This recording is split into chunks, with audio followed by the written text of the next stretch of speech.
Usually when we talk about a medical diagnosis, there's this expectation of absolute, almost mechanical precision. Right, like engineering. Yeah, exactly. Like if you fall out of a tree and break your arm, the x-ray shows that jagged white line on the screen, and the doctor just points at it and says, there it is, that's the problem. Yeah, it's a completely binary situation. Yeah. I mean, it is visibly broken or it isn't. And that's clean, it's easy to grasp.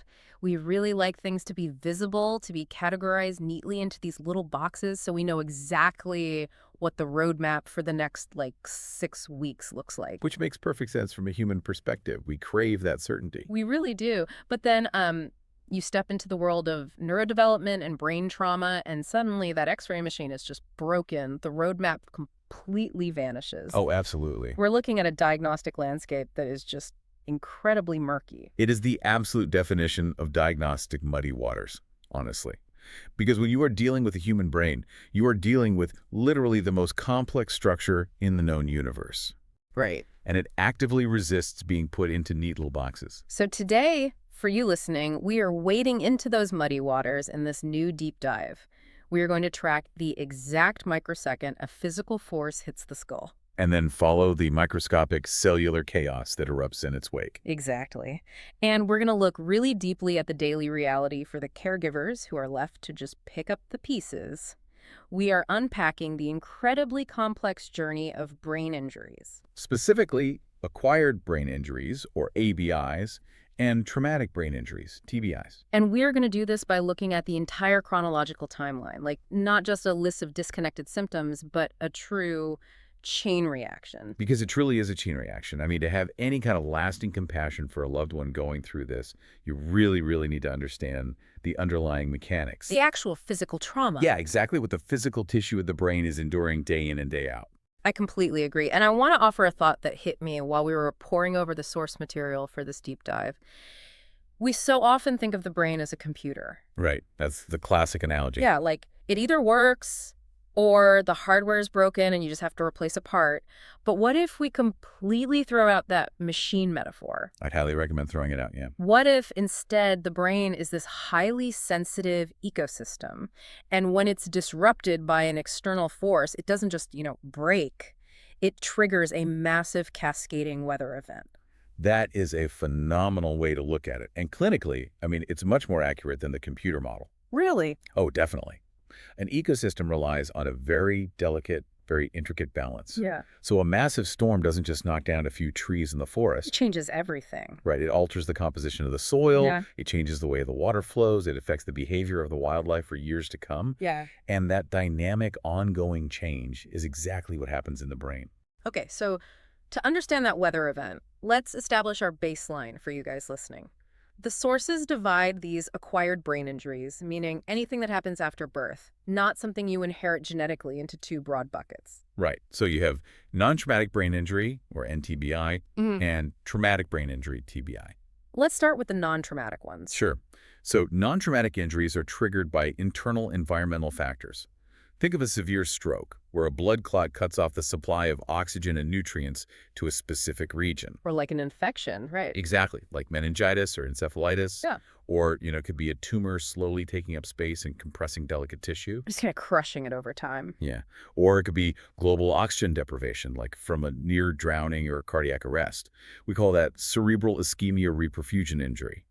In all these cases, the ecosystem is being poisoned or starved from within. So the internal environment simply turns hostile. Precisely. Now, TBI, on the other hand, is the result of external mechanical forces violently imposing themselves on the ecosystem. Like blunt force trauma. Yes, false. Sports collisions, motor vehicle accidents, physical assaults.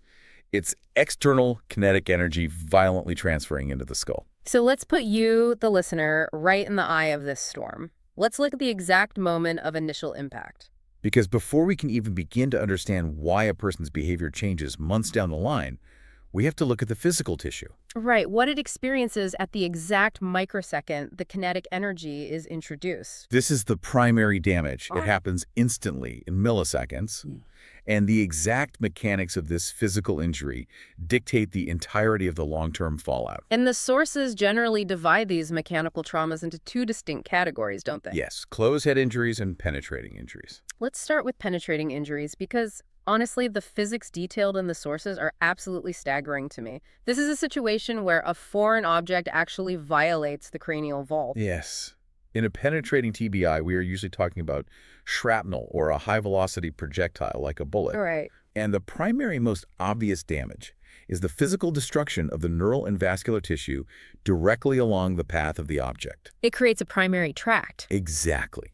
It's Yeah. literally crushing and tearing the physical terrain of the brain as it moves through. But the sources describe something that goes way beyond just the simple puncture wound. Like, it's not just about the hole the object makes. Far from it, and this is where the physics become just devastating. With high-velocity projectiles, the sheer speed of the object moving through the soft tissue creates a supersonic shock wave. Wow. Yeah. This shock wave actually forms a temporary vacuum cavity inside the brain tissue right behind the bullet. Wait, a literal vacuum inside the brain. I really want you to picture that if you're listening. It is a terrifying phenomenon. We call it hydrostatic shock. Mm-hmm. You see, the brain is mostly water. Okay. So when that bullet passes through, it pushes the water violently outward, creating this massive empty cavity. Yeah. But, nature hates a vacuum. Right, so it collapses. Within milliseconds, this cavity rapidly expands outward and then violently snaps back inward, retracting on itself. It literally sucks surrounding brain tissue, delicate blood vessels, and support structures inward and outward. Just stretching and tearing them in this pulsating motion. Exactly. So the damage zone isn't just the width of the bullet. Not at all. The zone of total devastation is many, many times larger than the actual physical tract of the projectile. It's tissue cavitation, and it completely liquefies the surrounding ecosystem. That is just a horrific visual, just the absolute physical deformation of the tissue. It really is. But let's step back to closed head injuries. Because while penetrating injuries are catastrophic, closed head injuries from car accidents, falling off a ladder, a tackle on a football field, those are incredibly common. And the skull stays completely intact, right? Correct. The cranial vault is not breached. But you have to understand the anatomy here to see the problem. Okay, walk us through it. The brain inside is not fixed in place like a solid object glued to the bone. It's floating in a bath of cerebrospinal fluid. Right. So, in a closed head injury, let's use a high-speed car crash as an example. Your car stops suddenly against a tree. Your skull hits the steering wheel and stops moving. But your brain is still moving. Exactly. Floating in that fluid, it keeps going forward due to the laws of inertia. It's exactly like a passenger in a car not wearing a seatbelt. The car stops, but the passenger keeps flying forward until they hit the windshield. That is the perfect analogy. The brain violently shifts and impacts the interior of the skull. And here's a really crucial detail. The inside of the skull is not perfectly smooth like the inside of a bowling ball. Right, our sources make a huge point of this. It is incredibly jagged in certain places. There are these sharp, bony ridges, particularly at the base of the skull around the sphenoid wing and the cribriform plate. Which sit right underneath the frontal and temporal lobes, right? Yes.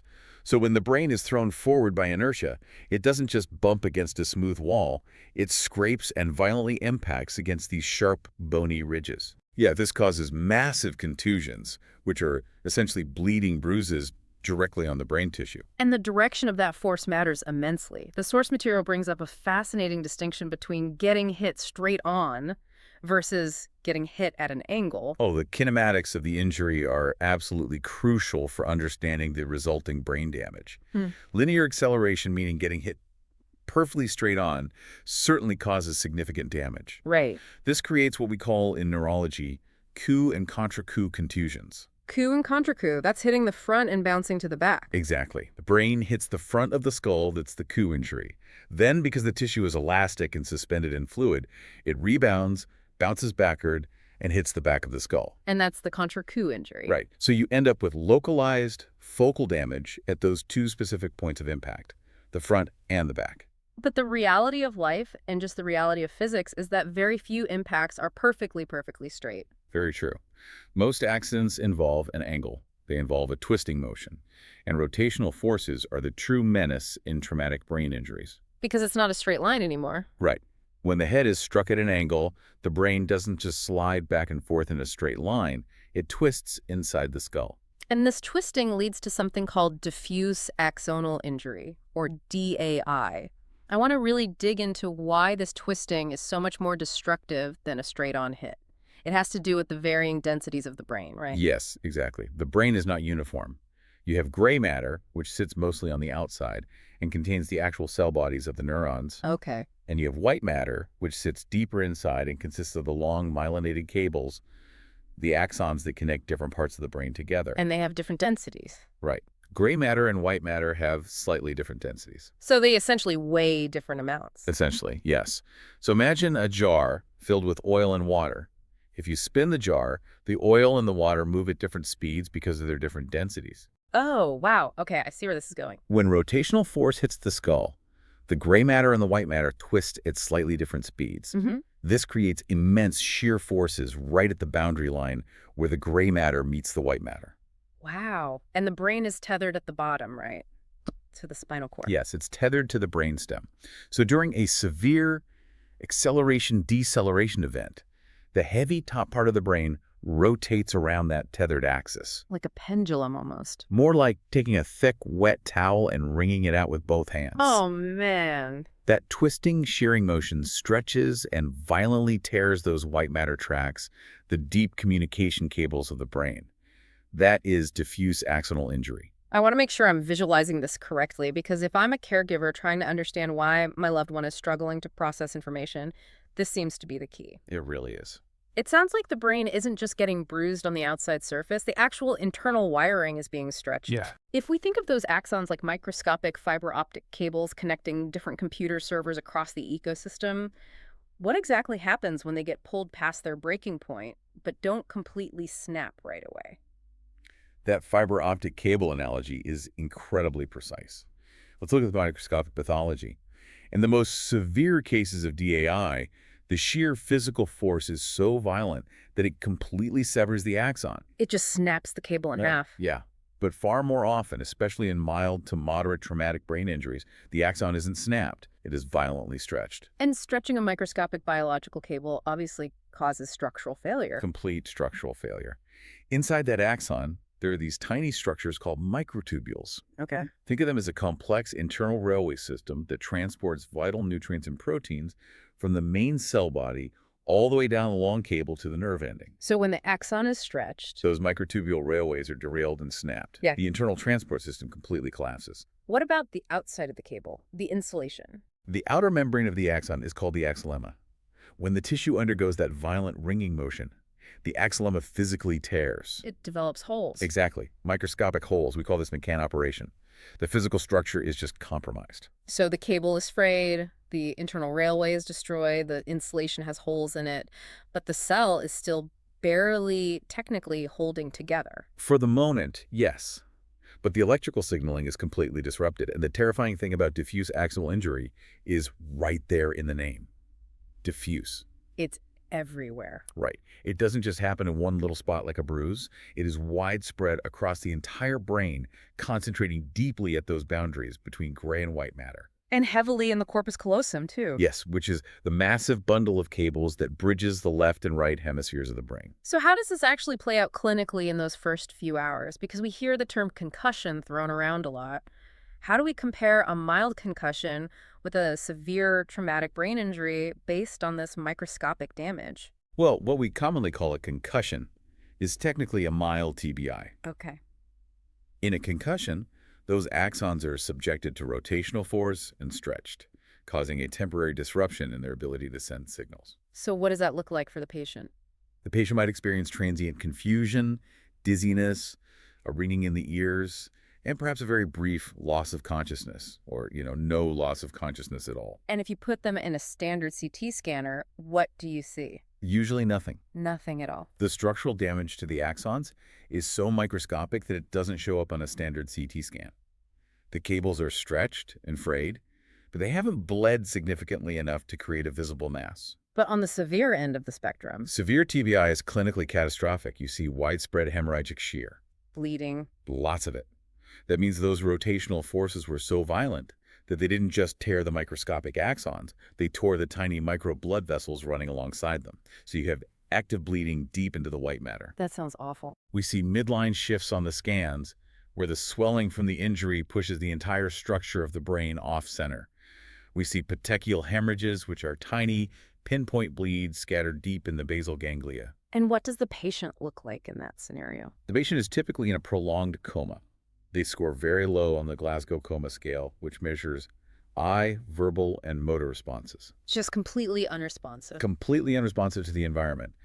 Their vital signs might be wildly unstable because the brainstem, which controls breathing and heart rate, has been stretched and compromised. The mechanical damage is just staggering. It's the lightning strike that sets the forest on fire. That's exactly what it is. Because, as you mentioned, the initial stretching of those fiber optic cables, the axons, is just the spark. The physical tearing is over in milliseconds, but what follows is the flood. The invisible storm. Right. This leads us to the next, arguably more devastating part of the timeline, the invisible storm. Because the real damage, the long-term devastation that alters a person's life forever, often unfolds in the hours and days after the hit. The sources refer to this as the secondary phase, or the metabolic cascade. And this isn't about physics anymore. This is about cellular biology. Exactly. Let's unpack this cascade for the listener, because understanding this explains so much about the fragility of the brain. The physical boundaries of the cells, that axonema membrane you mentioned, have holes torn in them. What leaks out? What happens to the ecosystem? Total chemical chaos. You have to remember that the brain functions on a highly precise balance of chemicals and ions. A very delicate balance. When the membrane of the neuron is compromised by physical trauma, the brain experiences a massive glutamate surge. I want to really highlight this. What is glutamate, and why is a surge of it so dangerous? Glutamate is an excitatory neurotransmitter. It is essentially the adrenaline of the brain. Okay, adrenaline. In a healthy, functioning ecosystem, glutamate is essential. It's how neurons talk to each other to form memories and learn new skills. But it is carefully, tightly controlled. It's released in tiny microscopic droplets. But when physical trauma tears those cells open? The damaged neurons dump their entire payload of glutamate all at once. So if glutamate is the brain's adrenaline, a massive surge means every neuron in the vicinity is suddenly screaming at max volume. Exactly. It's like a dam breaking and flooding a valley. This excess glutamate overstimulates the surrounding healthy neurons. It just overwhelms them. It binds to their receptors and essentially forces their cellular doors, their ion channels, wide open. And what comes through those open doors? It creates a profound, lethal ionic imbalance. Potassium, which is supposed to live mostly inside the cell, leaks out into the surrounding space. And what goes in? Sodium and calcium, which are supposed to be tightly regulated outside the cell, flood in. I want to focus on that calcium flooding in. Why is that specific ion so catastrophic for the internal environment of the cell? Because calcium is a trigger. It is lethal to the cell in high, unregulated doses. Wow. But the tragic part is what the cell does before it dies. When this massive chemical flood happens, the cell panics. It recognizes that its internal environment is completely out of balance. So it tries to fix it. It tries desperately to survive. It revs up its internal pumps to try and bail out the water, so to speak. And running those internal pumps takes energy. A massive amount of energy. It requires ATP adenosine triphosphate, the energy currency of the cell. Right. The cell frantically burns through all its ATP reserves, pumping furiously, trying to push the sodium and calcium back out through those torn membranes. But it's a losing battle, right? Because blood flow is often compromised by physical trauma. The roads are washed out. Exactly. Because of the impact, the local blood vessels are damaged and the brain is beginning to swell. This means the brain isn't getting fresh deliveries of oxygen or glucose. And without those? Without oxygen and glucose, the mitochondria, or the power plants of the cell, cannot manufacture new ATP. So the cell completely bankrupts itself. It burns all its energy trying to fix a leak it can't fix, and it starves to death. It's an acute energy crisis. And while the cell is exhausting its final drops of energy, that toxic flood of calcium we mentioned is wreaking havoc. High intracellular calcium acts as an alarm bell that activates destructive enzymes called proteases, specifically calpains and caspases. I want to push back on this a bit, or rather ask the why behind it. Why does a cell even possess enzymes that destroy it? Like, why do caspases exist? That's a brilliant question. In a normal, healthy body, cells need a way to cleanly and quietly dismantle themselves when they get too old, or when they become infected with a virus. Ah, like a controlled demolition. Yes. They need a self-destruct mechanism that doesn't spill toxic waste onto their neighbors. Yeah. These caspase enzymes are the executioners. They're designed to carry out apoptosis, which is programmed orderly cell death. But the trauma trips the alarm system at the wrong time. Exactly. The massive flood of calcium tricks the cell into thinking it's time to die. The executioner enzymes are unleashed prematurely. And they just start destroying things. They act like microscopic scissors, Right. literally chopping up the internal structural proteins of the cell, destroying the DNA and dismantling the cell from the inside out. It's essentially localized cellular suicide triggered by the physical trauma. Right. And this happens on a massive scale across the injured areas of the brain. But the sources also specifically highlight what happens to the axons that were stretched earlier. They undergo a very specific, very strange type of death called Wallerian degeneration. Wallerian degeneration, or secondary axotomy, is a profound process to understand. If the long axon cable is severed or crushed badly enough by those rotational shear forces, the distant part of the axon begins to degenerate. The part separated from the cell body? Yes, the part that is now physically separated from the main cell body. I want to use an analogy here. Let's say you have a lamp plugged into the wall.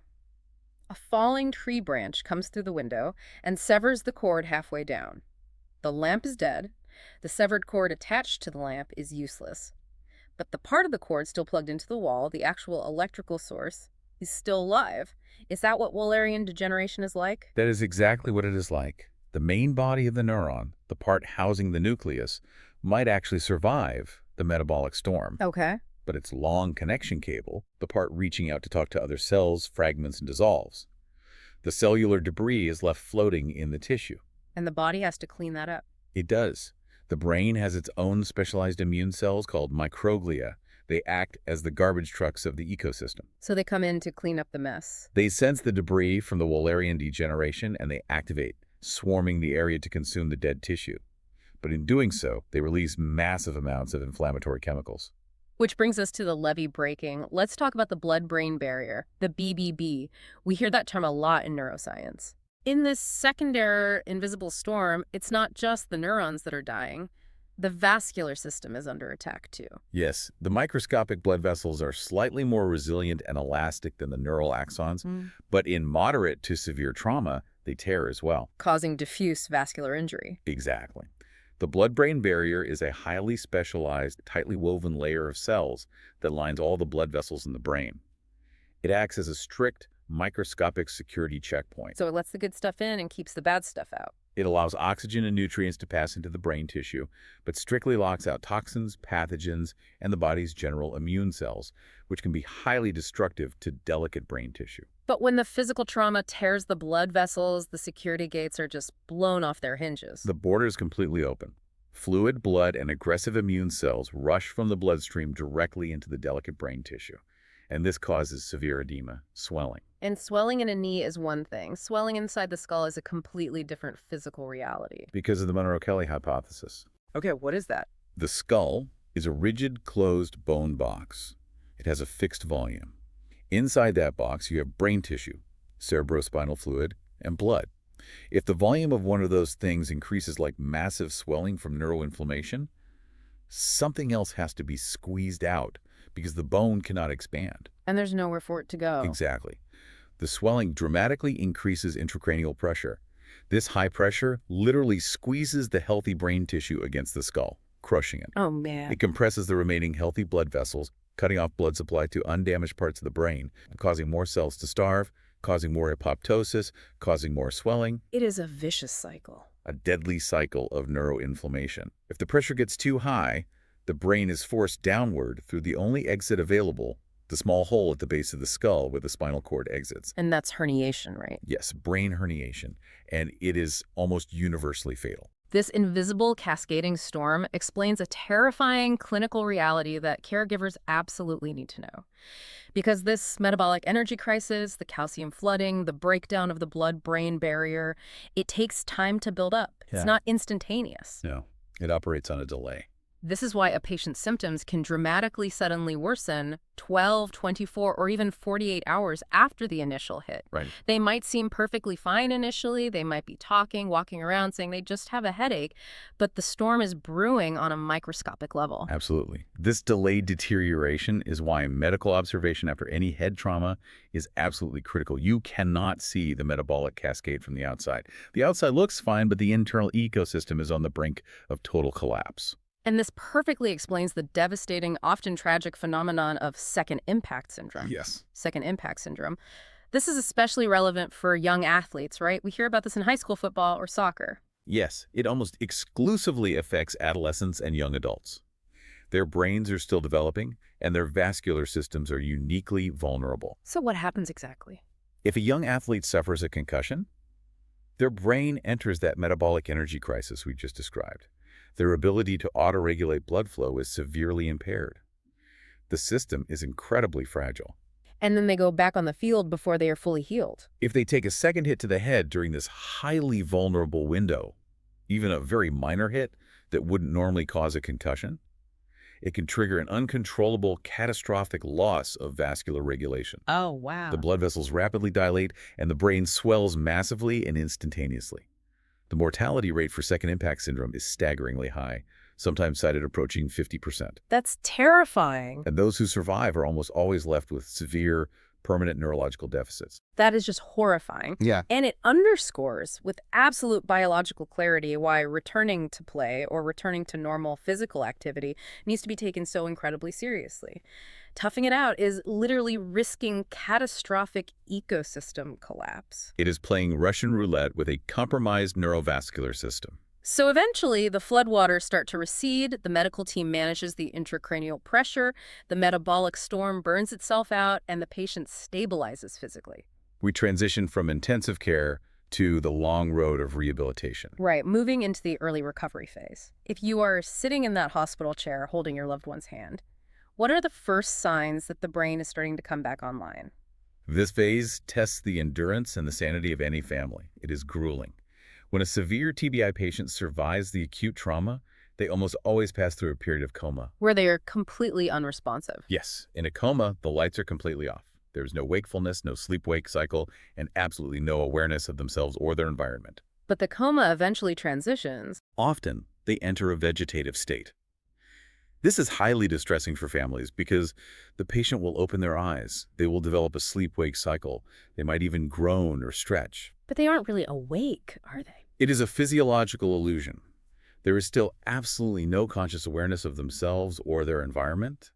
The actions are purely reflexive, generated by the deep, primitive parts of the brainstem that survive the injury, while the higher cortex remains totally offline. But the major milestone, the one the neurologists and the caregivers are desperately looking for, is the transition to the minimally conscious state, or MCS. Yes. The minimally conscious state is a profound, beautiful milestone.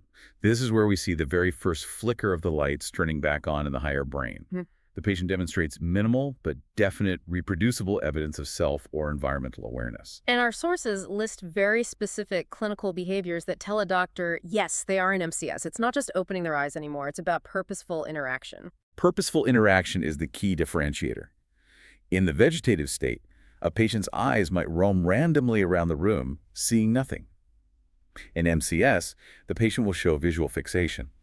Meaning they actually look at something specific? Exactly. They will actually lock their eyes onto a family member and track them as they walk across the room. So they are processing visual data. Yes. They might reach for a cup placed in front of them instead of just flailing an arm. They might cry or smile, but specifically in response to an emotional stimulus like hearing their favorite song or seeing a specific loved one, rather than just random autonomic crying that has no trigger. And following commands, right, like squeeze my hand. They might follow a simple command like that, or they might give a gestural yes or no response, like nodding their head or giving a thumbs up. Even if the answer itself isn't completely accurate, the intent to communicate is there. But here's the thing that absolutely jumps out of the literature to me, and it feels so crucial to explain to anyone going through this. The defining hallmark of the minimally conscious state is inconsistency. Yes. The responses must be reproducible, but they are wildly inconsistent. I want to really sit with what that means for a caregiver. Imagine you are at the hospital. Your husband squeezes your hand on Tuesday morning when you ask him to. The joy must be overwhelming. You think, he's back. The recovery starts today. It's a huge moment. But then on Wednesday, you ask him to squeeze your hand, and he would just stares blankly at the ceiling for 6 hours. He tracks your voice on Thursday morning, but by Thursday afternoon, he looks completely vacant again. The emotional whiplash of that inconsistency must be agonizing. It is an emotional roller coaster that breaks many families. It is incredibly common for caregivers to panic during these off days. They feel like they did something wrong, or that the medical team missed a secondary bleed, or that the patient is actively regressing and losing ground. But if we connect this back to the biology of the brain we just discussed, that inconsistency makes perfect sense, doesn't it? It is entirely expected, and it points to exactly how the brain heals. Think back to the diffuse axonal injury. The deep communication cables have been stretched, torn, and subjected to a toxic metabolic bath. The ecosystem is devastated. Right. The brain is desperately trying to rewire itself through a process called neuroplasticity, literally sprouting new axonal connections to bypass the dead zones and form new pathways. Like trying to pave a new dirt road around a collapsed bridge. Precisely. But those newly formed neural pathways are incredibly fragile, and the chemical neurotransmitters required to send signals across them are in desperately short supply. So they run out of energy fast. The brain fatigues incredibly quickly. So on Tuesday morning, the brain might muster just enough energy and chemical reserves to execute the complex command of squeezing a hand. But doing so completely depletes the local neurotransmitters. The tank is empty. It literally cannot execute that command again for another 24 or 48 hours until the chemicals are restocked. So when a caregiver sees that blank stare on Wednesday, it's not a failure. It's not a regression. The brain is just resting and restocking. Those small, reproducible, even if incredibly infrequent responses are massive neurological victories. They are absolute proof that the ecosystem is fighting to rebalance itself. They are the foundational building blocks of long-term recovery. Absolutely. So the brain survives the swelling, the patient opens their eyes, they transition out of the minimally conscious state, and they regain full consciousness. The family breathes a massive sigh of relief. They might think the hardest part is over. That's a very common feeling. But the cruel irony of a severe brain injury is that waking up isn't the finish line. It is often the moment you realize the person who woke up might not be the same person who went to sleep. The physical body is there, but the personality has been altered. This is the long-term reality. And this is where caregiver burnout spikes astronomically. Yeah. It is a very specific type of grief. Because physical disabilities, while incredibly challenging to manage, are visible and easily understood by society. People see a wheelchair and they instantly understand the limitations. People understand a paralyzed arm. It is much, much harder for society, for friends, and even for the immediate family to understand a paralyzed personality. And to understand why the personality changes, we have to look specifically at the frontal lobe. We mentioned earlier that the frontal lobe sits right behind the forehead, resting directly on those sharp, sandpaper-like bony ridges at the base of the skull. Right. So when that rotational force hits, or when the inertia throws the brain forward, the frontal lobe takes a massive amount of physical damage. What does the frontal lobe actually do in a healthy ecosystem? The frontal lobe is arguably what makes us uniquely socially human. It is the seat of executive function. It is responsible for our core personality, our complex problem-solving abilities, our impulse control, our social awareness, our motivation, and our emotional regulation. It's basically the filter. It is the crucial filter that sits between our primal, animalistic urges and the civilized rules of the outside world. So when that filter is damaged by shear forces and contusions, you see a terrifying array of psychological effects. I want to spend significant time guiding the listener through a detailed breakdown of these specific behavioral abnormalities. That's a great idea. The sources, specifically the data from Flint Rehab, detail these heavily. Framing these behaviors correctly is vital. We have to help caregivers understand that these are neurological symptoms. They are structural brain damage, not character flaws. That is the single most important paradigm shift a caregiver must make. It is the difference between surviving the caregiving journey and being destroyed by it. Let's start with a behavior called atanemia, a severe lack of motivation. Let's put ourselves in a scenario. You are taking care of your adult son who suffered a TBI in a car accident. He's physically capable of walking now, but he refuses to get out of bed. Okay. He sleeps until 2:00 p.m. every day. He stares at the wall. He abandons all his former hobbies. On the outside, to an untrained eye, he looks profoundly lazy or maybe deeply depressed. How is atanemia biologically different from laziness? Laziness is an act of choice. When you are lazy, you possess the full cognitive capacity to initiate a task, like getting up to mow the lawn, but you consciously choose not to because you prefer the comfort of the couch. Right. Atanemia, on the other hand, is a severe neurological deficit in task initiation. The physical mechanism in the frontal lobe that generates drive is broken.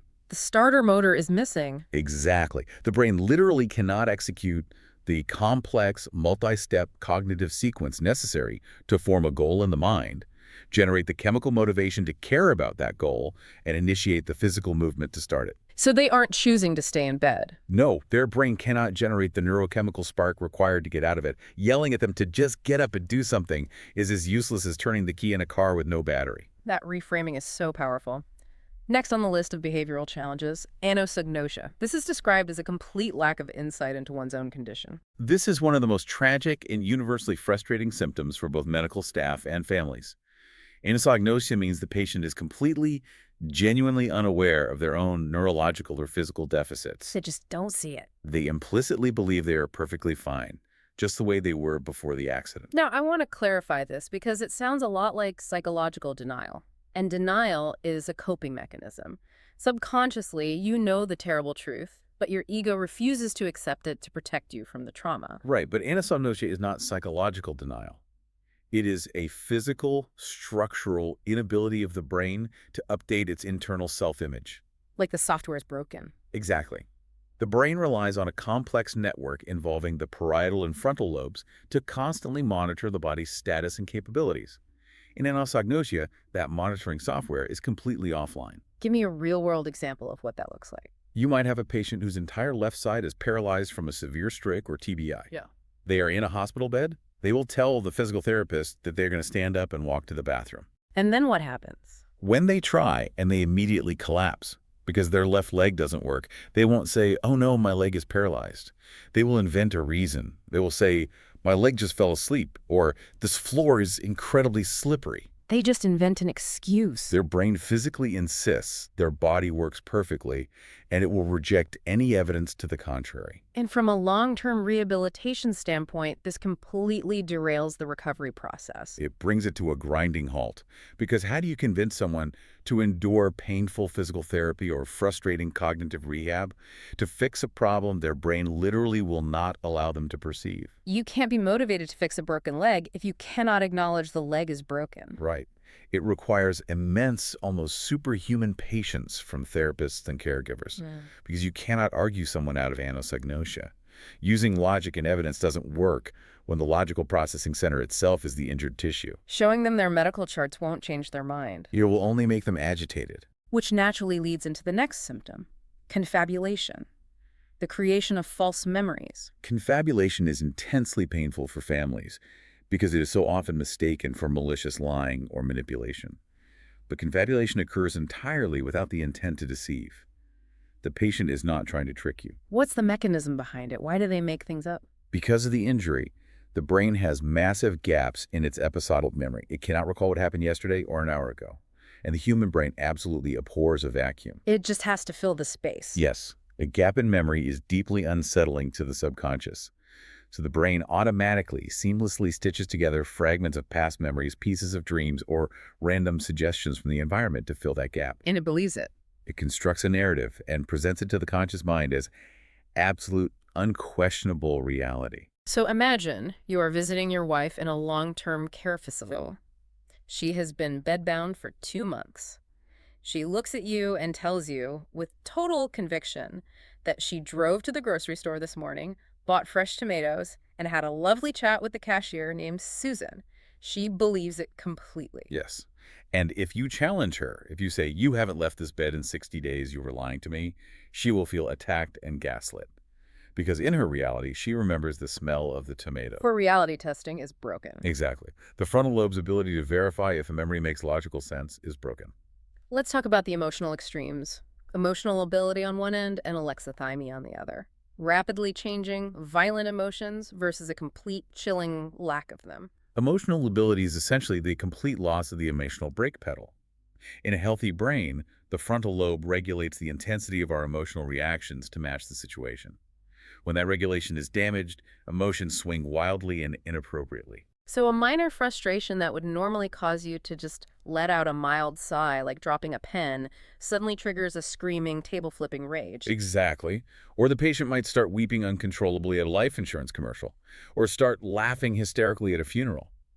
The emotional output is completely divorced from the actual context of the situation. They are trapped on an emotional roller coaster they cannot steer. Right. And alexithymia is the exact opposite of that. Yes.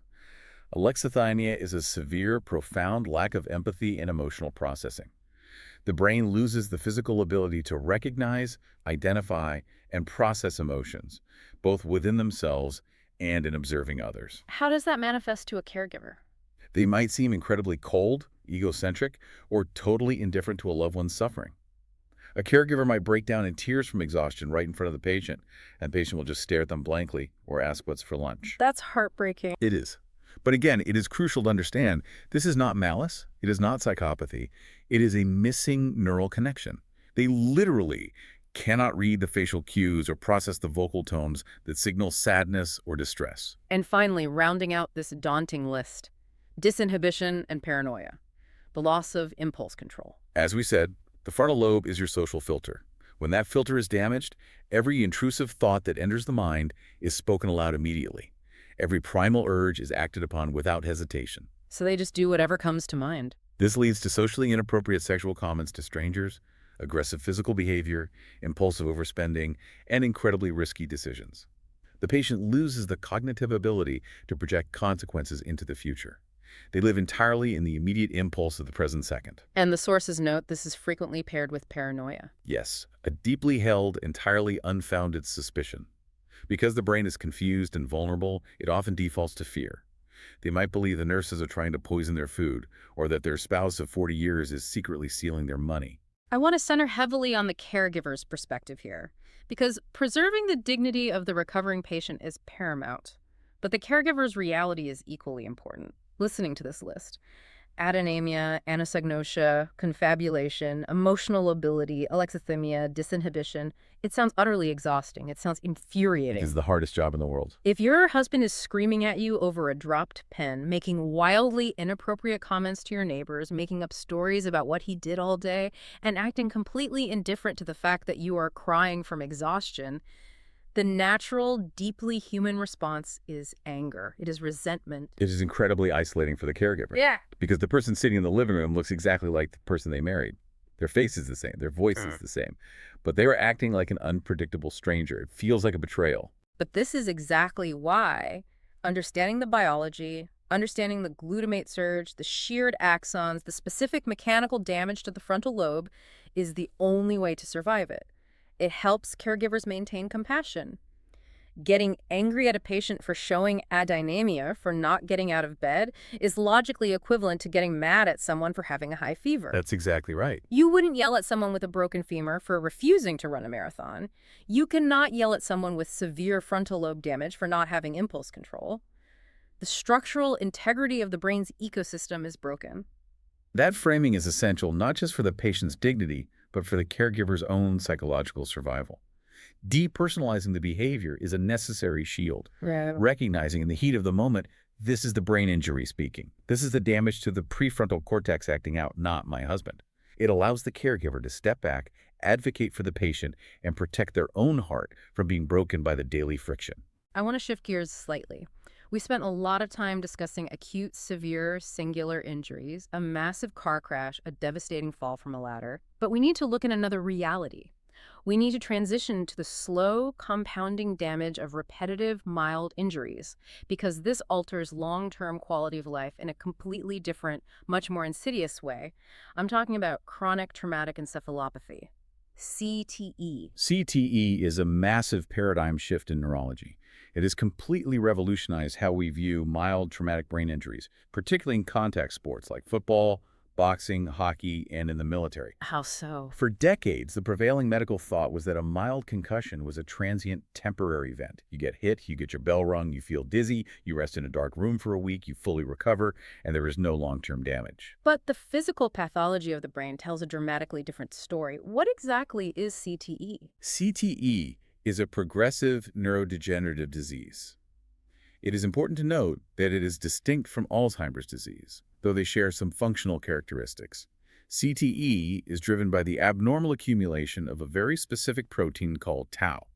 Let's zoom in on that protein. What is tau doing in a healthy brain? In a healthy functioning neuron, tau proteins are essential structural components. Think back to those microtubules we discussed inside the axon, the internal railway system. Okay. The tau proteins act like the wooden railroad ties that hold the steel tracks together. They stabilize the microtubule structure so nutrients can flow smoothly down the axon. So they are vital for structural integrity. But what happens when the brain experiences repetitive mechanical trauma? And our sources point out we aren't just talking about diagnosed concussions here. We are talking about subconcussive hits. This is the crucial distinction. A football lineman might clash heads with the opposing player 50 times a game. None of those hits are hard enough to cause a diagnosed concussion. They don't black out or get dizzy. But they still do damage. Yes. Those repeated, low-level rotational forces over years and years place immense physical stress on the axons. In response to this repetitive stress, the tau proteins undergo a chemical change. They become hyperphosphorylated. Meaning what? Exactly. They physically detach from the microtubule tracks. They let go.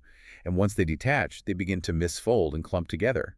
They form toxic masses called neurofibrillary tangles. So the railroad ties unlatch, float away, and start clumping together into massive blockages. Exactly. And the microtubule tracks, lacking their stabilizing ties, completely fall apart. The neuron cannot transport nutrients, and it slowly starves and dies. But the truly insidious part of CTE is that these tau tangles don't just sit still. They spread. Yes. Once the pathology begins, it becomes self-propagating. Like a slow-moving infection, the misfolded tau proteins corrupt neighboring healthy tau proteins, spreading slowly and unstoppably through the brain's ecosystem. And the sources mention that this tau accumulation typically starts in very specific areas of the brain, the depths of the cortical sulci. Yes. The brain surface is highly wrinkled, made up of ridges called gyri and deep valleys called sulci. When rotational force hits the brain, physics dictates that the mechanical stress concentrates intensely at the very bottom of those deep valleys, the sulci. And that's where the tau builds up. That is exactly where we see the first toxic clumps of tau protein begin to form. From those deep valleys, it slowly marches outward, destroying the frontal and temporal lobes, the amygdala, and eventually the entire cortex. And the timeline of this decline is perhaps the most frightening aspect. According to the Bao study referenced in the Journal of Neuropsychiatry and Clinical Neurosciences, the early behavioral symptoms of CTE do not present immediately. They often don't appear until midlife. We're talking ages 30 to 50. That is the slow burn of CTE. The football player retires at age 25. He feels perfectly fine, he starts a career, has a family, but deep in the sulci of his brain, the tau is slowly, silently accumulating. This is building up over decades. Decades after the trauma occurred, decades after he took his last hit on the field, the toxic threshold is breached. By age 40 or 50, the behavioral symptoms begin to emerge. Let's talk about the daily reality for these individuals and their families. Because it's not just memory loss that hits first, right? With Alzheimer's, we typically think of memory fading as the primary early symptom. But the early stages of CTE are heavily behavioral and emotional. That's a key clinical difference, because the tau pathology in CTE heavily attacks the frontal lobe and the amygdala, the emotion center first. The early symptoms are profound, often violent shifts in mood and behavior. Like what? Families notice increased, unprovoked aggression, explosive impulsivity, severe treatment-resistant depression, deep paranoia. And as the disease progresses over the years, Then the cognitive impairment sets in, severe memory deficits, executive dysfunction, the inability to plan or organize life. They may develop movement disorders that mimic Parkinson's disease with tremors and a shuffling gait. And ultimately, in the final stages, it leads to severe total dementia. Now, I have to bring up a massive complication here, a question that I know thousands of families struggle with daily. Our sources acknowledge how complex this diagnostic web is. Let's look at a combat veteran. They were exposed to blast waves from IEDs, suffering repetitive subconcussive brain trauma. But they also witnessed horrific, deeply traumatizing events. They saw combat. How does a doctor or a family separate the psychological trauma like severe PTSD from the physical neurodegenerative tau pathology of CTE? This raises a profoundly important, deeply kindful question, and it highlights the exact reason diagnosis and treatment are so incredibly difficult. Currently, a definitive 100% confirmed diagnosis of CTE cannot be made while the patient is alive. Not at all. It can only be diagnosed post-mortem by physically slicing the brain tissue and looking for those specific tau tangles under a microscope. So in life, a doctor is just guessing based on symptoms. In life, a clinician is trying to untangle an impossibly complex web. Does the veteran have severe depression because of psychological PTSD for the horrors of combat? Mm. Or do they have depression because toxic tau proteins are literally destroying their amygdala and emotional regulation centers? It's so tangled up. Is the retired hockey player violently aggressive because he always had a hot temper, or because his frontal lobe is degenerating? It's impossible to untangle them perfectly. It is. Often it is a devastating symbiotic combination of all these factors. The psychological stress of PTSD exacerbates the neurodegeneration. And the neurodegeneration destroys the exact cognitive coping mechanisms the brain needs to process the psychological stress. They feed off each other in a downward spiral. It's a tragic cycle, and it completely validates why families feel so lost, so helpless. They are watching a loved one's personality unravel in slow motion, and the medical community is still struggling to provide definitive answers or a cure while the patient is alive. Which is exactly why, in the absence of a cure, the entire clinical focus has to shift toward managing the daily symptoms. We have to improve the daily quality of life with whatever tools we currently have available to us. And that leads us perfectly into the final and most actionable part of our journey today, the caregiver's toolkit. We've explored the violent cellular damage, the metabolic slug, the agonizing inconsistency of early recovery, and the daunting psychological realities of altered personalities and CTE. Now, how do you navigate this altered landscape? If you are a listener acting as a caregiver or perhaps a recovering patient yourself, how do you manage this ecosystem daily? The absolute cornerstone of managing life after an ABI or TBI is cognitive rehabilitation therapy, or CRT. And it's vital for caregivers to understand that CRT is not a single blanket approach. It has two distinct complementary prongs. Restorative and compensatory. Let's break those down. Let's start with restorative. Restorative rehabilitation is exactly what it sounds like. It relies heavily on neuroplasticity.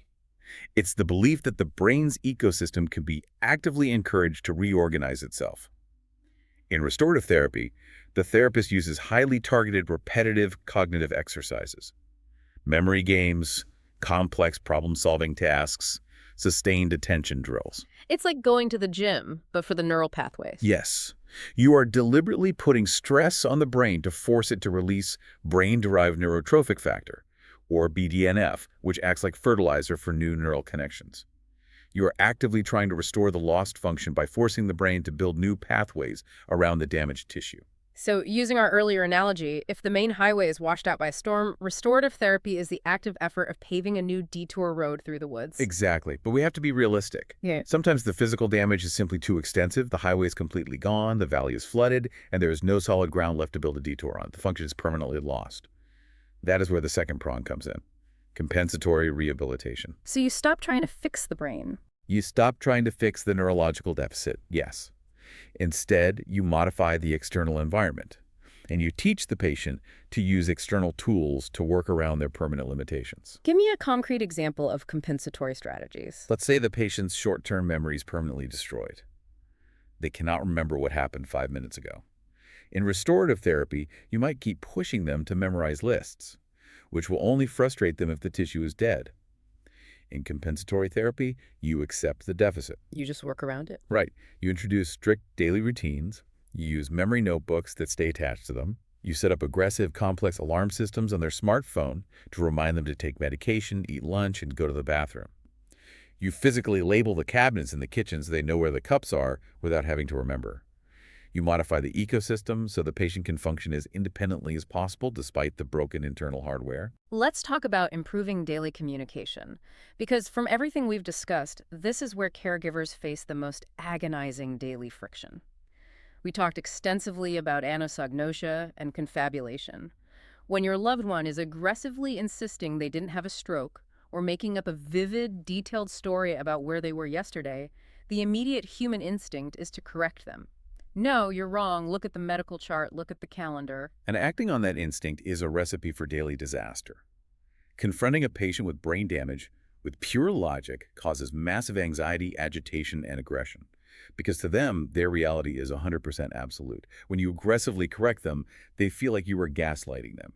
You become the enemy. So what does a caregiver do? You can't just agree that they went to Paris yesterday when they've been in a wheelchair in Ohio. Instead of aggressive correction, caregivers are taught cognitive restructuring and validation techniques.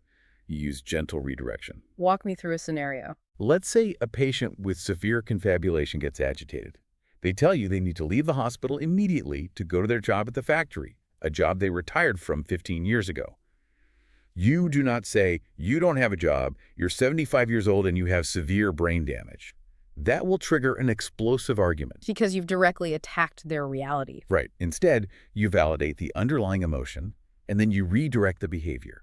You identify what they are really feeling. In this case, they are feeling a desire to be productive, to be useful, to adhere to a schedule. So you say, you know what, it's Saturday. Your boss called and said the factory's closed today. You have the day off. Since we have free time, let's walk down the hall and get a cup of coffee. That is profound. You completely sidestep the logical argument. You validate their need to feel productive, but you redirect them into a safe, current activity. You validate the emotion without endorsing the false reality. It de-escalates the situation instantly. Another powerful tool our sources emphasize, specifically drawing from the New Life rehabilitation documentation, is mindfulness and meditation as medicine. And I want to be very clear here for the listener. In this context, we aren't just throwing around New Age wellness buzzwords. This is a targeted neurological tool. It absolutely is. When a patient is recovering from a TBI, their brain is incredibly susceptible to sensory overload. The frontal lobe's filters are broken. The hum of a refrigerator, bright lights, a crowded grocery store, it all floods the injured brain and causes overwhelming anxiety and fatigue. Mindfulness teaches the brain to actively anchor itself. And there's actual structural evidence for this working, right? It's not just a placebo. Yes. Functional MRI scans of patients who practice mindfulness consistently show incredible results. Meditation actually activates and increases blood flow to the prefrontal cortex, the exact area responsible for executive function, decision-making, concentration, and emotional regulation that is so heavily damaged in these injuries. Over time, consistent meditation can literally thicken the cortical tissue and strengthen the neural pathways that help the patient regulate their wild mood swings. The Flint Rehab source listed some highly actionable daily tips for managing mood swings and frustration using this approach. For one, you don't have to be a Zen master sitting in silence for an hour. They highly recommend using guided apps. Headspace, Calm, Insight Timer. You just plug in headphones, close your eyes, and let an expert voice redirect your ruminating thoughts. Which is incredibly helpful for patients dealing with something called perseveration. Perseveration is a common symptom where the brain gets stuck on a single repetitive thought or worry, like a broken record, and cannot move on. The guided app acts as an external force that gently lifts the needle off the record and forces the brain onto a new, calmer track. They also recommend mindful movement, things like modified yoga or Tai Chi. This is crucial for physical integration. TBI patients often feel completely disconnected from their own bodies. The body feels like a clumsy alien vessel that betrayed them. Mindful movement focuses on very slow, deliberate breathing paired with focused body awareness. It helps them rebuild proprioception, which is the brain's ability to know exactly where the limbs are in physical space. It allows them to release built-up physical tension safely, and it can easily be modified for severe physical limitations. Chair yoga is phenomenally effective for patients in wheelchairs. And the final piece of advice for caregivers from the sources. Set highly, highly realistic goals. When you are dealing with a patient suffering from atanemia, severe cognitive fatigue, and a damaged frontal lobe, setting a goal to meditate for 30 minutes or read a whole chapter of a book is just setting everyone up for absolute failure and resentment. You have to scale your expectations to the reality of the ecosystem. Just 2 minutes of mindful breathing is a massive neurological victory. Putting on socks independently is a victory. The brain is an ecosystem recovering from a catastrophic hurricane. Regrowth is agonizingly, painfully slow. Consistency in these micro-goals is infinitely more important than the duration or perfection of the task. To summarize this entire journey we've taken today, from the violent microsecond impact of shear forces, through the toxic flood of the metabolic cascade, through the confusing inconsistency of early recovery, and into the lifelong management of an altered personality. Recovery from a brain injury is not a sprint. It is an ultra-marathon run on an ever-shifting landscape. It requires an interdisciplinary army, neuropsychologists, occupational therapists, speech pathologists, physical therapists, and community support groups. But most importantly, at the very center of it all, it requires caregivers who deeply understand the cellular reality of the injury. Consistency in practicing these coping strategies, modifying the environment, and leaning heavily on support networks is how patients slowly, agonizingly, but surely integrate back into functional, dignified lives. It is a testament to human endurance. The resilience of the human brain, its sheer determination to survive and rewire itself even after catastrophic liquefying damage, never ceases to amaze me. It is incredible, and it leaves me with a final provocative thought to ponder as we close out this deep dive. We've spent the last hour exploring exactly how fragile the brain is when subjected to kinetic force, how a single rotational twist can shear the very microscopic fibers of our consciousness. But we've also seen how remarkably adaptable it is in recovery, using neuroplasticity to pave new roads through the wreckage. It makes you wonder. As medical science pushes the bleeding edges of bioengineering, nanotechnology, and stem cell therapies, which our sources briefly touched on as the ultimate frontier of tomorrow, could we one day cross a threshold? Could we develop therapies that don't just compensate for Wallerian degeneration and toxic tau buildup? Could we actually teach the brain to rebuild its own broken circuits from scratch, to stop the apoptosis, sweep away the tau, and literally grow a brand new ecosystem where a desert used to be? That is the holy grail of neuroscience, to move from managing the decline to truly reversing the damage. Until that day comes, patience, profound scientific understanding, and unwavering human dignity are our best and most vital medicine. Thank you so much for joining us on this deep dive into the beautiful, fragile, and endlessly resilient human brain. Take care of yourselves and take care of each other.